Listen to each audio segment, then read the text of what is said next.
আমেরিকার গুপ্তচর সংস্থা এফবিআই এর মোস্ট ওয়ান্টেডের তালিকায় ছিলেন। অতীতে জার্মান সংস্থার বিমানও অপহরণ করিয়েছিলেন। হেজবুল্লাহর সেই নেতা শেখ হামাদিকে লেবাননে মঙ্গলবার তাঁর বাড়ির সামনেই গুলি করে খুনের অভিযোগ উঠেছে। লেবাননের সংবাদপত্র আল আখবার এই দাবি করেছে। প্রতিবেদনে বলা হয়েছে, দুটি গাড়িতে চেপে এসে কয়েকজন গুলি করে খুন করেন হাম্মাদিকে। তাকে হাসপাতালে নিয়ে গেলে চিকিৎসকেরা মৃত বলে ঘোষণা করেন। হেজবুল্লাহর পশ্চিম আলবার্কা অঞ্চলের কমান্ডার ছিলেন তিনি। তার মৃত্যুতে আবার বড় ধাক্কা খেল হেজবুল্লাহ গোষ্ঠী। কেন হেজবুল্লাহ কমান্ডারকে খুন করা হলো তা এখনও স্পষ্ট নয়। এখনো পর্যন্ত কেউ বা কোনো গোষ্ঠী এর দায় স্বীকার করেনি। স্থানীয় সংবাদ মাধ্যমের দাবি, দীর্ঘদিন ধরে পারিবারিক কোন্দল চলছিল হাম্মাদি, তার জেরেই খুন করা হয়েছে তাকে।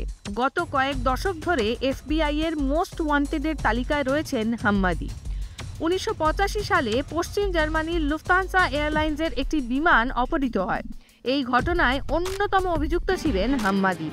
বিমানে 153 জন যাত্রী ছিলেন, তাদের মধ্যে কয়েকজন আমেরিকার নাগরিকও ছিলেন।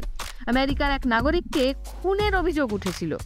2023 সালের অক্টোবর থেকে ইসরায়েলের সঙ্গে সংঘাত শুরু হয় হামাসের।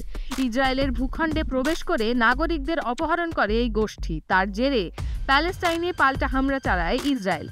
তাদের সঙ্গে এই সংঘাতে হামাসের পাশে ছিল হেজবুল্লাহ।